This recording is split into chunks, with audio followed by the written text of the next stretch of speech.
吉永さん、こんにちは。こんにちは。今日は何を教えてくれるんでしょうか。今日はこれ何と思いますかねこれ。お今もう4、5年になるんですかね。杉のコンテナ苗、ハイブリッド苗ですかねを紹介したいと思います。はい。昔はみんなこう取ってきたら畑にこう刺してこう1個ずつ、そしてこう苗木を作ってたんですけど、もう今はこんなコンテナ苗っていうんですけどが主流になりつつあり、宮崎県もこれを推奨してやってます。でこれの利点っていうのは開いてみると分かるんですけど、こう苗の中にもこう根が広がってるんですけど、出てますね。はい、こういう状態でも土がついた状態で植えられるっていうのがあって、それでも活着率も良くて、それで暑い日とかそういう日にはちょっとダメなんですけど、あとはもういつ植えてもいいみたいな感じでるのが特徴で、これでもう林業はもうだんだん変わりつつあるかなと思ってます。まずはその作り方をちょっと、説明したいと思います。はい、これはもう刺してまだ1ヶ月も経たないもんなんですけど、5年生から10年生ぐらいの木から切ってきて、まずその家の前に水を溜めといて、水に1回つきます。でその時に発根促進剤を入れて3日か4日ぐらいかな、ぐらい置いといて、でその状態をして、前は刺し保護してたんですけども、いきなりプラスチックの容器に巻きます。で中にこう入れるものがもうちゃんと決まってて、杉の皮ですね、杉の皮とヤシ殻を入れて、崩したのを入れて巻き込みます。これでここにちょっと白いのが見えますかね。白い粒が、これが肥料になります。これでもうほとんど完了なんですけど、これをどれくらいかな、根が出るまで温度をかけてビニールハウスの中に入れます。あんまり温度がかかりすぎてもいけないんですけど、ある程度温度がないと発根しにくいっていうのがあるんですかね。親父が本格的にやってるんで自分はちょっとわからないところもあるんですけど、ハウスに入れます。でその時も散水もずっとするんですけど、でそれが終わったら今度はもう外に出して日の当たる場所、夏場ちょっと日差しが強い時にはこう寒冷車をかけて、熱が上がらないように直射が当たらないようにはするんですけど、あとはもう水を散水しとけば今年の、秋にしたやつは来年の秋ぐらいには、あと今年春のやつはもう春ぐらいには出荷ができるようになるもので、ほとんどもうこういう状態にしてからは、移動するぐらいで、あとは人間の手がほとんどいらなくて、草むしりもいらないし、出荷する時ももうこれを剥がしてこう袋に詰めてやるっていう、そういう作業だけですので、ものすごくこう簡単に苗木作りもできます。造林も、僕たちみたいなその素材業、木材を切る人たちも一緒にやってくださいよっていうのが県からこう言われてるんで、このコンテナのいいところは、よっぽど暑い日じゃない限りは年中植えられる。あんまり言うと怒られる本当かなって言われるかもしれないそうなると自分たちがこう伐採をしてユンボなんかでこう作業をして、でまだユンボがあるうちにこう地ごしらえっていうんですけど、そこへんの枝葉をずっとこうきれいに整理をして植えやすいようにできるんですよね。そういう作業をして、これはもういつでもある程度植えられるんで、これを植えて出ていけばもうほとんど造林がそれで終わってしまうっていう、そういう造林法が今宮崎県でも推奨されてます。で自分たちも今年からそれに挑戦しようかなと思ってやってるんですけど、なかなか伐採をする人たち、伐採をするというか搬出する人たちは機械化で割と進むんですけど、造林関係がなかなかその機械化ができないと。でどうしても人手が足りないっていうことなので、そのあたりを含めて、自分たちもその際に協力をしながらうちにもせっかくハイブリッドのコンテナ内があるんで、これを利用してこれからはやっていこうかなと思ってるところです。じゃあ差し穂を取ってはい、大体1年で出荷っていう、はいはい、1定食年で出荷ですね。1年、1年もかからないだろうけど、ちょっとはっきりわからないと大体早くこう出荷できるっていう感じですね。で見てるとその水をかけるとガンガン伸びてくるんですよね。畑ではこうそんなに散水はしないでしょうけど、ここはもう水がかかるようにあれを設備を整えてるんで、毎日朝晩水がかかってるんじゃないですかね。それによってその苗木もこう成長してるみたいですね。差し穂を取ってそれに巻いて、それであと水管理だけで大体いける、もうあと水かけとけばどうにかなるという。でちょっとさっきちらっと言いましたけど、それお父さんがやってるんですか？そう、親父がもうほとんど管理はですね。だからシルバーの方たちを呼んで、やるんですけど、作業はそうやってほとりと巻く時と作る時と出荷する時、その時ぐらいで、あとはもう水管理でほとんど親父もやらんですよね。時間で巻くようにタイマーセットしてるからですよ。だから管理も楽だし、やりやすくなってきてるんじゃないですかね。でその苗作りもなんか昔から考えるとすごくいい感じになって、でさっき言われたその伐採してもう草履までやってしまうと、もういろいろ効率化されてますよね。だんだんやっぱ効率化しないと人がいなくなったりとか、大変なことが多いんで、吉永林業もそっちもうやっていきながら、できるところはですね、やりながら協力していくと。でやっぱみんながそういう協力の体制ができる人たちはもうやっていかんと、人がいないんで、今度やらないと今度は造林が遅れてしまったりできなくなったりしてしまうから、やっぱそのサイクルを止めないように自分たちも協力できるところは協力していこうかなと思ってるんですね。なるほど。吉田さん前向きですよね、そういうの取り入れながら。前向きだけどないけど、そうやって上から言われてきていたんで、最初はできないかなと思ったけど、考えてみたらその重機が登っていってそういうゴミを片付けることもできるわけですから、だからその方が効率も上がるんじゃないかなと思って、で協力できるとこはやっていこうということで今新陸組合と話はしているところです。いやすごいですね。もういや県も奨励してるっていう話ですけど、昔は畑になんか刺してこうクワで掘ってましたよね。ですよね。で、腰が痛くなるだけだったからけど、で掘るのも大変なんですよ。根が張ってて、だけどもう今はこんな感じで、もうこれをこうやって剥ぎさえすれば出てくるっていう感じですかね。だから楽になって、ちょっと植え付けには手間がいるとは思うんですけど、活着もしやすいんで、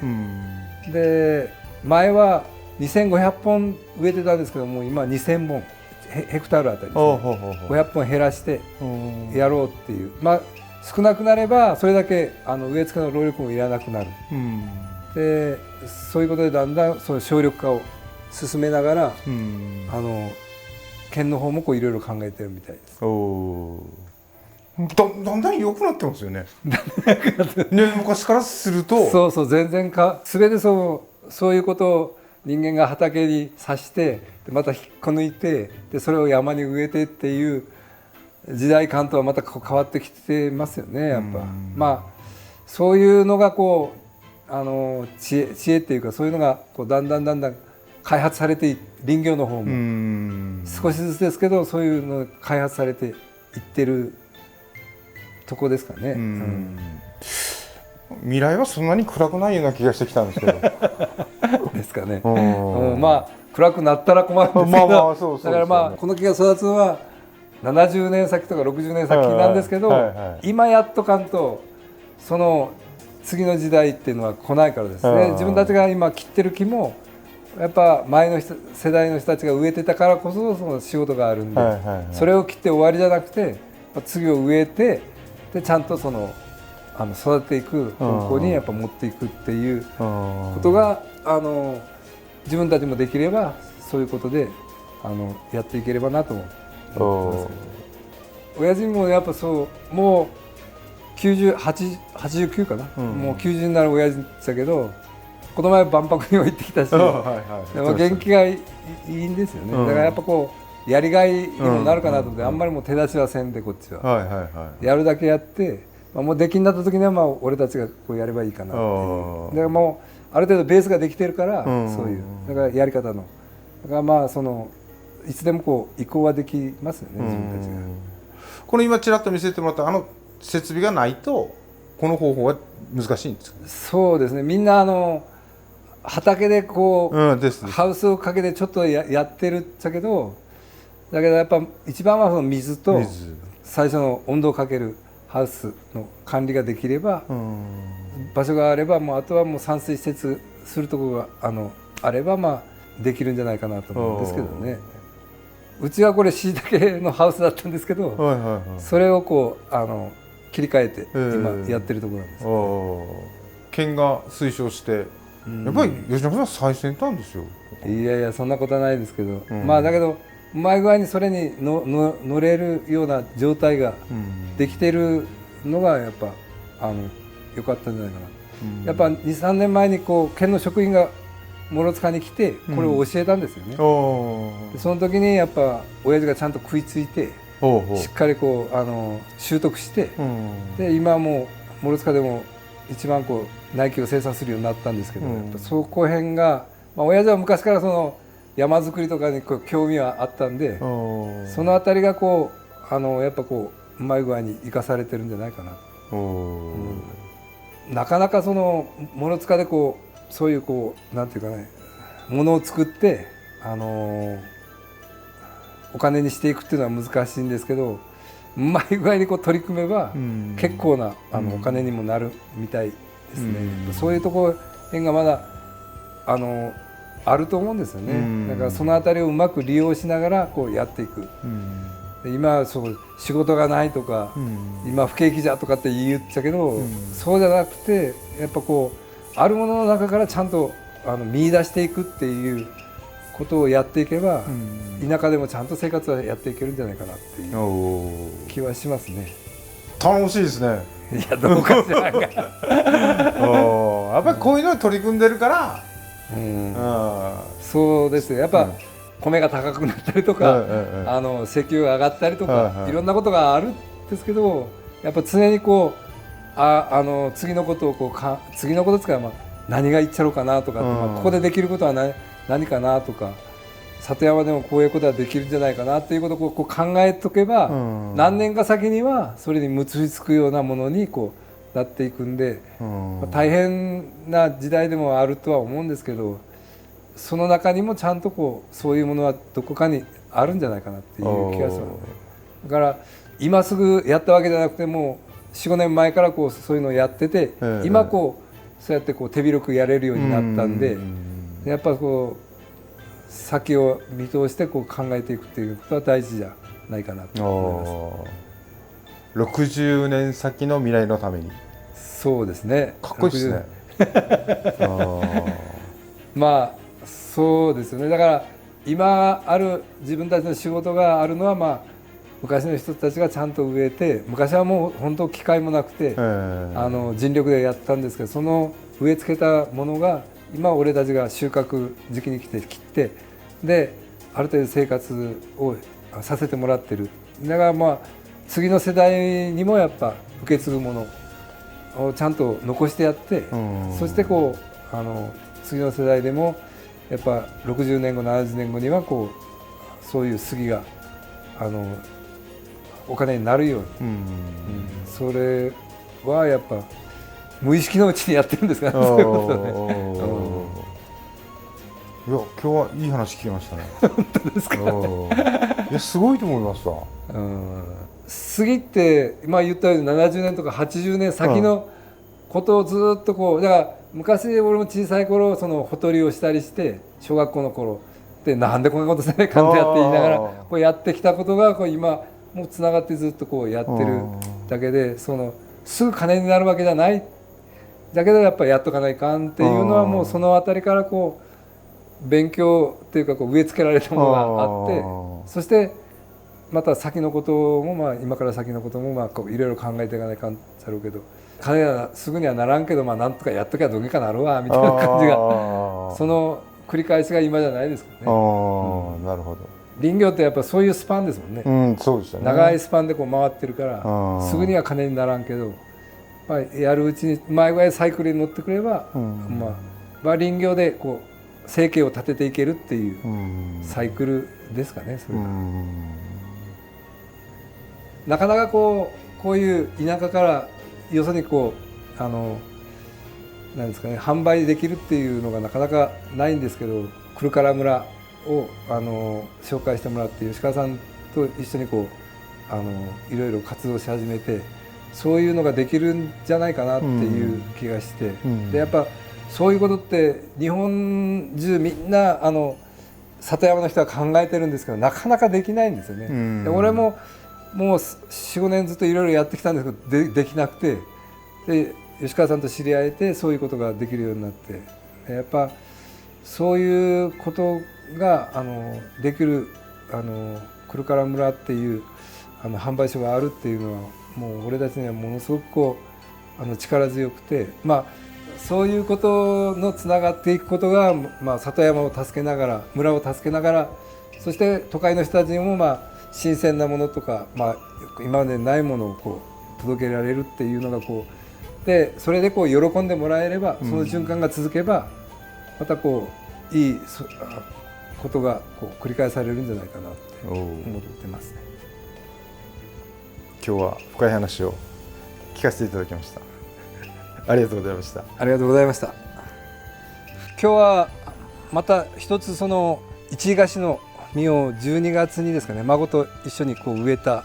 んですけど、で今現場でも一菓子を頼まれてこう切って搬出もしてるんですけど、でそれを400個ぐらいかな、12月に拾って、で冷蔵庫に入れて、で水につけて、でこの苗木箱に400個植えたんですよ。で週に1回ぐらい水をずっとやってたんですけど、ここに出したのは、3月4月ぐらいからかな。でそれまではタノキとかにやられるといかんなと思って、で日陰の方で水をかけてたんですけど、4月ぐらいからちょっとここに出して、ちょっと高いところに置いてそういう獣たちがいたずらせんようなところにあげて、そして散水をしてたんですけど、4月ぐらいから2、3本は出てたんですけど、あんまり出らんよなって思ってて失敗したかなと思って、でもまあくじけずに1週間に1回水をずっとやってたんですけど、6月になってなんと一気に100本ぐらい出ました。これを自分たちがやってる千年の森、吉宮千年の森づくりっていうのがあるんですけど、それにこう活用できないかなと思っているところです。でまあ俺が作ってもなんか面白くないんで、これを話はしてるんですけど、小学校の子どもたちにポットに入れて水管理をさせて、ある程度育てさせて、来年の春吉宮の方に植えることができるといいかなと思ってるところです。この前6月になるまではもう本当出なくて、来年も出るみたいなことも言ってたんで、来年なのかなと思ってたんですけど、やっぱ6月になって気温が急激に上がってきたら、もうあっという間に芽を切ってきて、まあ本当フェイスブックでもちょっと流したんですけど、みんなから拍手をもらいました。じゃあこの時期ってことですかね、発芽っていうか。そうですね、まあ自分はやったことなかったんで分からなかったんですけど、まあ、この時期まで待ってまだ5月6月ぐらいまでは出ると思うんですね、まあ、もしかしたら7月ぐらいまで出るとは思うんですけど、もうどんどん芽吹いてきてますね今。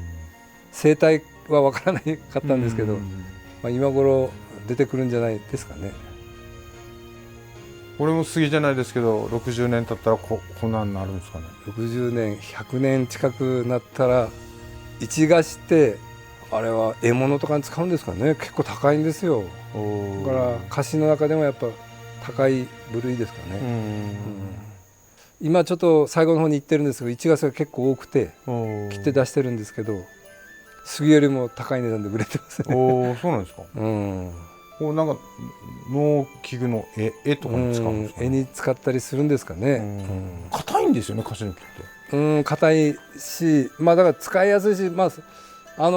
それと木の性質ですかね、やっぱまっすぐになりやすい。この木はなるほど。カシ、他の白カシとかっていうのは結構曲がってるんですけど、一菓子はもうまっすぐになりやすい。だから取りやすいんじゃないですかね。材料が取りやすいじゃないですかね。その種をまいて、ただいま育成中ということですね。ですね。今度のその吉野宮の千年の森は杉じゃなくてそういう広葉樹を植えようっていうことで、それでもうそのこう価値のあるっていうかこうまあカシの木でも炭になるし、そういうものを植えていこうっていうことで、まあ一菓子もちょうど400個30分ぐらいで拾ってですよ、これちょうどあったんですよね。だから偶然じゃないかもしれないですよね。そうですね。この芽が出らんのはどうしたかなと思ったけど、ちゃんと出たとこがまた偶然じゃないという。そうですね。なんかこう巡り合わせがあって、お前切るばっかしないと植えろよみたいなのがあって、まあ今度それをまた植えればまたこう70年後か100年後か知らんけど一菓子がこう立派な木ができるとありがたいなと思ってるところです。今度の吉野宮ですかね。来年ですね。3月ですね。はいはい。それまで吉野さんが育てると。子供たちに育てさせる。子供たちに育てもらう。小学校の子供たちに育てさせるとまたこう子供たちがそういうことかって思ってもらえるとありがたいなと。なるほどですね。はいはい。夢は大きくでっかく。そうそう。千年の森をですからね。千年の森ですからね。そうです。わかりました。ありがとうございました。はい、ありがとうございました。